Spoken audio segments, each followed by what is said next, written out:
Yes, now we're speaking about the significance of the Zulu monarch in everyday life. Yes. We do know that the Zulu king is primarily the custodian of cultural authority as well as the guardian of the customs. We saw with King kaZwelithini when he came in, he reintroduced the reed dance, which was primarily a custom still upheld by the Eswatini. What do we expect from King MisuZulu when he now ascends the throne?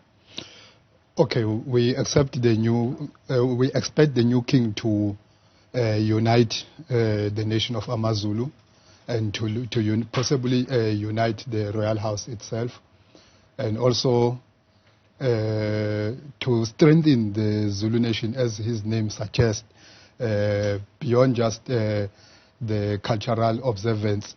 We look that he might play a role together with the business people into the economy as well as the social and the sociological being of the AmaZulu nation. Prince Shongwe, we will later unpack this, just more of that role. Let's hone in more into today's festivities. Yes. We saw that he was in the kraal for quite some time, but before entering the kraal today, he had to be in mourning, so to speak, or in hiding for about a week. Why is that so? Okay, because the institution of monarch amongst the traditional ethnic nations of Africa is based more on the ritual observance, tradition. So it's guided mainly by a ceremony called umkhosi weselo. Okay. Yeah, so uselo being a certain mysterious herb that the king uses to strengthen himself. So the usage of that herb, it requires that the king must be isolated from the rest of the people for a certain period of time before he can emerge in front of the nation and conduct other public ceremonies. So with Prince Makate, who also went into the kraal last week, did he also observe the same rituals in administering that herb? Yes, even though we cannot disclose all the nitty-gritties of that ceremony of entering the kraal, but I will believe so that all the protocols were observed. Now, with both princes and now King MisuZulu having entered kraals, but we also know that they've entered kraals in different homesteads, with one in Enyokeni and one in Nongoma. Yes. Does one nullify the other? I mean, we're seeing great and huge festivities happening in Nongoma, which were different scenes last week in Enyokeni. Does that mean that the ceremony that Prince Makate practiced last week would have no significance with the ancestors? The issues of customs, rituals, and the belief system of us as Africans, known as Isintu, are very mysterious, of course, like any belief system in the world. It also depends on the belief of individuals that are involved in those ritual ceremonies. But in terms of the governance of AmaZulu community, the today's ceremony is the one that is significant, is the one that is important, is the one that is official. Okay. Since the coronation of King MisuZulu kaZwelinthini, it has been endorsed by the Prime Minister of the Zulu nation himself as one of the prime elders of the royal house, together with other elders such as the old Queen Mazungu, and also other senior princes such as the Prince of Newzroom and other princes who are the descendant of King Newzroom. Therefore, today's ceremony is the one that is important, is the one that is official, is the one that is accepted by AmaZulu nation. What happened last week, no matter how ritualistic it was, but the Zulu nation, as you can see, with the numbers that have turned up, it means the Zulu nation, this is what they accept as the true coronation of the true king. Yes. Now, a little earlier on, our senior anchor, Xoli Mgambi, was speaking to us and also saying that he got information from a credible source saying because of the ritual that happened last week, Prince Magate being the eldest of the late king's children, he would have been able to enter the crowd today with the king and be chosen as an advisor to the king. But because of his actions last week, that now sets him apart and puts him aside and is not granted those rights. I'm not sure about that, but it could be possible that such a decision could have been made because the elder son of the king, whom is not born of the queen, whom the nation has paid the bride, the dowry for, is regarded as Isoganqanga. Yes, he can be an advisor to the king. Yes, but with regard to the climate that we're in now of the dispute, the rivalry, of course, maybe if that's what he was being considered for, it could be cancelled due to the climate of rivalry that is taking place. Now, from a custom perspective, who are the people that are supposed to be entering the kraal with the king in order for them to give their blessings? Because we do know that the late king's brothers and some of his own siblings are not present at the ceremony. What does that mean? Okay, it's still rooted in the very social climate that I've indicated of rivalry, as we have seen. Was it yesterday or a day before yesterday that some of those senior princes who are the uncles to the incumbent king, they also made their own pronouncement of the candidate that they think is a suitable candidate for monarchy. So therefore that's the reason they did not turn up into this ceremony. However, that being the case, we know that the royal house is very broad. There are a lot of elders and senior princes. I believe that mainly the Prime Minister, together with those other elder senior princes, particularly from the notable houses such as Minyamanzi and Wafihlinqindi and other royal residences, they will play a relevant role in accompanying the king into the kraal. Yes. Speaking of the siblings, Umbonisi and his other siblings who have now elected their own possible king, do we anticipate that they will have another ceremony of this nature? We can't predict, but what I see maybe going on from now, it could be the court fight mainly, the way I see it. And I don't think they will want to try to do the same thing that they've seen, that technique is not working with the earlier faction that has done so. Yes. Speaking about the court fight, we do know that the half-sisters of King MisuZulu had put in an interdict towards this coronation. Yes. Let's just unpack that fight. Their fight is that the will is not valid, and saying that because their mother was married legally to the king and was not customarily married to the king, she's entitled to 50% of the belonging of the estate. Thank you. Now, what is their stance with regards to who then should be king, if not MisuZulu? I'm not sure about their choice or whom else, but I will suppose that maybe they are on the side of the faction that pushes for Prince Magad as a relevant king to rule. But we shall see whether they continue with the route of fighting in courts, because we have heard that the application that they've tried to put through has been struck off. Yes.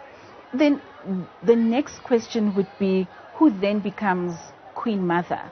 We know that Queen Mantombi has since passed on a month after the king. Yes. And in this situation, because the late king's wives are still alive, there needs to be a Queen Mother who would help lead or direct and advise the king. Yes. We know that the eldest queen is seemingly on the side of Smagate, like you've just mentioned. Who decides as to who then becomes the Queen Mother? That one, it's upon the shoulders of the royal house itself, who will play that role of being the queen mother in this case that we see that the biological queen mother of the king has been deceased. So, and one of the senior queens is also contesting in terms of the estate. So it shall transpire from the deliberations and choices of the royal house itself. Who, in your view, do you believe could step up to being queen mother? I think the senior queen who was married to the grandfather of the king, Queen MisuZulu, in this instance, she can still play that role of being a queen mother. Right. You were speaking a little earlier on about the secrecy of what happens with regards to the rituals, like yes. The ritual you mentioned where the king, a week before his ceremony, takes on some herbs in yes. order to give him strength and wisdom for him to ascend the throne. Yes. We saw that he was in the kraal for quite some time. Yes. Without revealing too much of the secrecy that goes in there, can you just give us an idea of what happens in that time that he's in the kraal? The main thing is that the king is being introduced to the ancestors and to get the blessing from the ancestors and the strength to lead the nation. Right. Yes. And this is what then happens throughout all these hours in the kraal? Yes. Yeah, because the kraal is a sacred place for us as Africans. It's our temple. Yes. And with all the rituals and the festivities that have gone on over the week, this was the final one. We do know that there was the hunting of the lion that also took place. Yes. Is the king escorted by Amabutho during that process in ensuring that, because he has to strike the lion the first time round? Traditionally, yes, because that is known as a hunting voyage. So the king is supposed to be accompanied by Amabutho as well as his blood brothers, the fellow princes. Yes. Yes. And we do know that his great-great-grandfather, King Shaka, put down this lion with his bare hands. Do we know if other kings were able to just use their bare hands, or if there were other weapons that were used in order for the lion to be put down? No, actually, the lion was hunted with spears. And during those days of King Shaka and all the kings that ruled in the 19th century, they were using spears. But looking at the pictures that we have seen, it seems like the king also used the gun to some extent. But I heard that the lion had also stab wounds, so maybe it could be that he used the bullet to paralyze the lion, then he finished it off with a spear.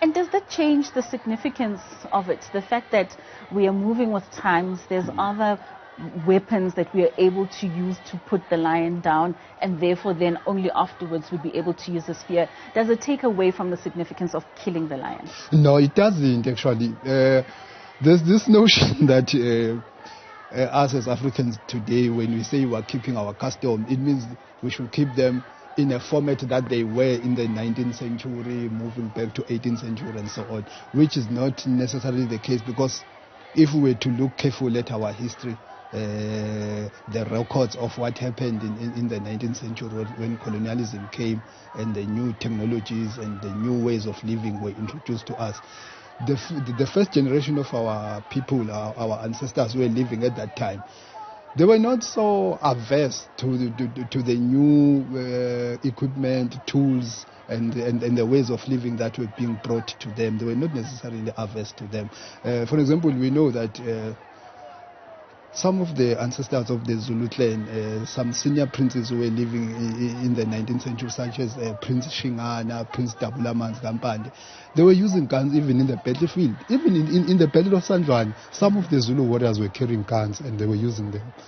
We had relations with some English traders such as John Donne before he defected away from us.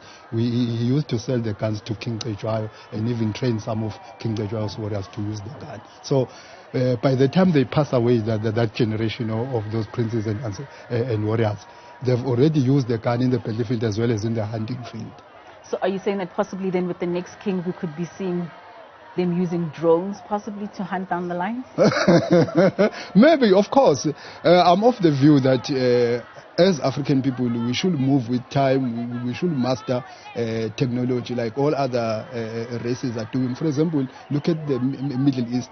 We know that Arab people are the very conservative people. They are so staunch on their culture in a similar manner as us. But at the same time, they are moving. Look at the cities that they've built. They are ultra-modern cities. When you look at the cities of Dubai and so on. So why can't Africans also move with time? Of course, without discarding completely the tradition. And you raise a very good point, because with all the conversations that have been going on with King MisuZulu, yes, it has seemed as though he's a bit detached from the current Zulu cultures and the current Zulu communities, because he was raised abroad. His formative years were spent mainly abroad. How important is it for us to be able to take a person who we know could possibly take on the throne and make them a global citizen and understanding what the rest of the world does, in order for them to come back and give back to their community without taking away the cultural aspects, and then knowing how to lead a nation such as the Zulu people? Of course, that is very important. I think the current king that we are coronating today is perfectly fitting to that idea of having a modern Zulu king, but who will also keep the culture at the same time and try to go on the same tangent with his people. I think he is quite fitting from that. When you look at his background, that he was raised abroad and he studied international relations together with political studies, I think he is a perfect candidate for that. A progressive Zulu monarch, which at the same time is relevant to the people and the culture. He's trying, because of course there was an uproar that at some point when he was reading isiZulu, he was stuttering. He had difficulty in pronouncing isiZulu words well. But now when you listen to him, when he's speaking Zulu now, he has improved quite a lot. So I believe in him that as time goes by, he will get used to the intricacies of the culture and the language of his people. We just need to tolerate him, give him time. We just have to bear with him and understand that he was raised abroad for the very purpose of the throne, to keep him safe and at the same time and to equip him with the modern knowledge to survive in the modern world.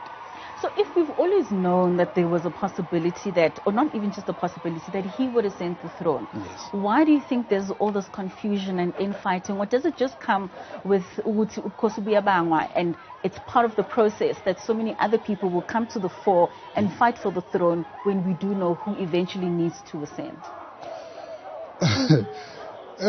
Actually, it's not just that it's a part of succession that there must be a rivalry. The rivalry is not customary. Of course, it has become more like a custom, but it is not. I think the mistake happened that the previous king, he did not put it maybe in writing or maybe record it audiovisually that here I'm appointing so and so as my rightful heir. Because if we had such, there could have been no way to dispute the weight or the written weight of the king as it is happening now. And I think, as I'm saying, that as a Zulu nation, we need to now move with time. We also need to learn from other parts of the world and from other people who are still keeping their cultures, of how to do certain issues in a manner that will be effective and efficacious as well. I think now we need to adopt that custom that we must have a crown prince during the reign of an incumbent king, to avoid situations as what we are in today. As you can see in Saudi Arabia, they have that idea of a crown prince, that whilst the incumbent king is ruling, amongst his son, he will appoint and say, so and so is my crown prince. And also, of course, knowing that as Africans, who somehow were very violent people and all that, and we would like to fight for power. Of course, once the crown prince is appointed, it will be a rule that he will have to be kept away for his safety. But doing so, I think going forward, it will resolve issues like this. So are we saying that in all these years, King Zwelithini did not have someone by his side that he was training? Because surely if you do expect one of your sons to ascend to the throne, there's some teachings that you need to pass down while you're still alive. who was he passing down those teachings to?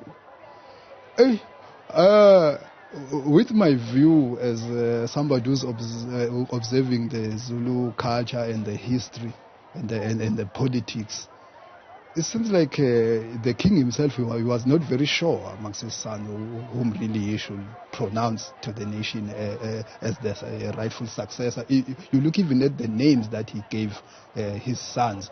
Some of them, all of them, they sound like they mean someone who can be the next king. You know, you look at the name Prince Makate, meaning the eternal one, the powerful one, the almighty. you look at the name MisuZulu, the one who strengthens the Zulu nation. You look at Bambindlovu, the one who grabs the elephant. You look at Buzabaz. They ask the obvious. So even the names are very tricky. I think the deceased king himself was not very sure. And also what happened is that whenever he was conducting his affairs, whether the traditional ceremonies, mikosi, or meetings and stuff, he will use different princes amongst his son, you know, because I heard that at some point he will be going with Prince Magate to do even the very sacred ritual that I was mentioning, the ceremony of Usel or Mukososel. And in some of his meetings, his imbizos and what, sometimes he will go with Prince Buzabaz and Prince Pumzuzulu. You know, so that is why there's so much confusion, you know. But of course, it was indicated that according to the custom, because Queen Mandombi was paid for the dowry by the whole nation, of course she was designated to be the main queen. And also, according to the expectation of Amazulu nation, is that such a queen is the one that will give birth to an heir. Hence, Prince MisuZulu was put abroad to study abroad, to live abroad. So that on its own, it indicated to the Zulu nation that this is a next successor. Yes. Like you mentioned, Queen Mandombi is of the Swati royal family. Yes. Do we know if King Swati is in attendance today? As Umalume, he surely holds a very high position in the king's life, in the African cultural sense. Yes. Would he not be a part of such festivities?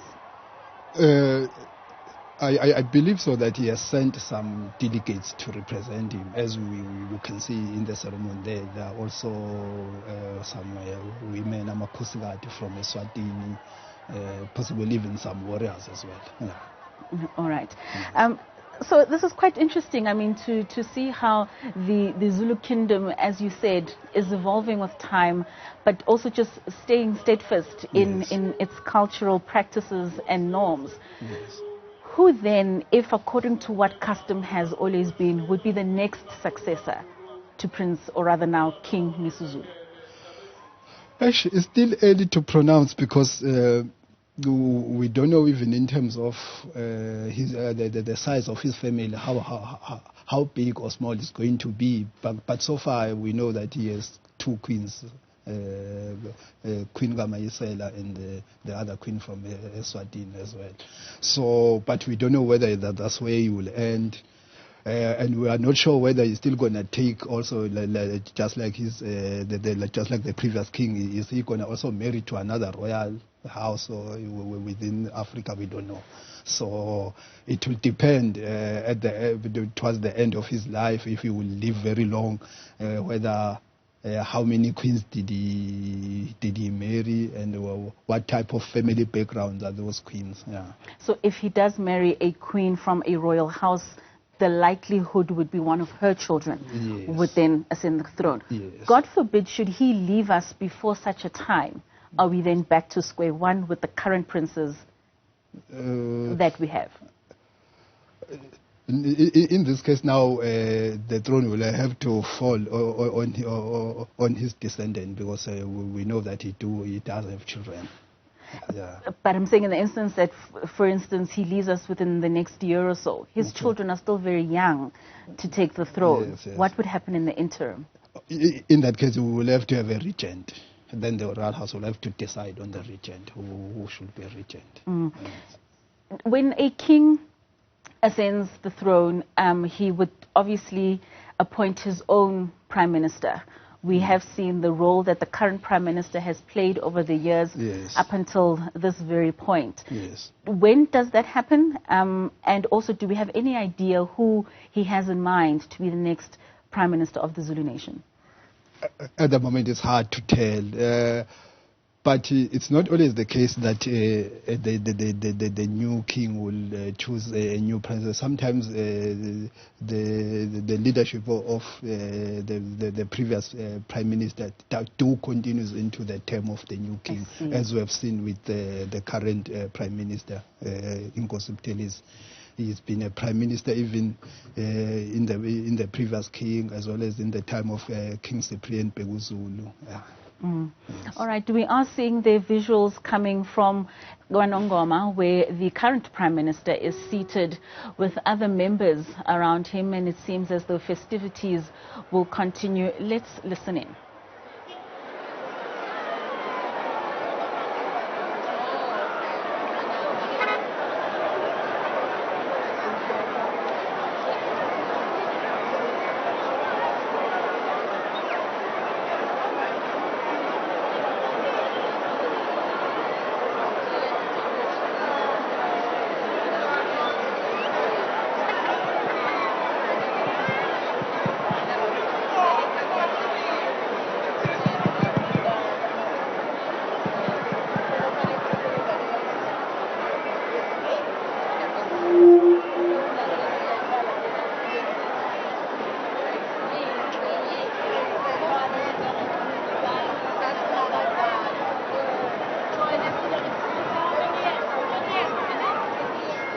Well, it's a hive of activities in Nongoma where King MisuZulu kaZwelinthini is being coronated. We are sitting in studio with Prince Zoza Shongwe, who's a historian and also who's linked to the Zulu family. You were just telling me in the interim there how your relation to the throne is, and you said it's from the Swati side of the family. Can you just take us through how Prince Shongwe is related to the Zulu nation? Oh, okay. No, me, I'm only royal in a historical manner, in a way. I come from the defunct royal house of Embo.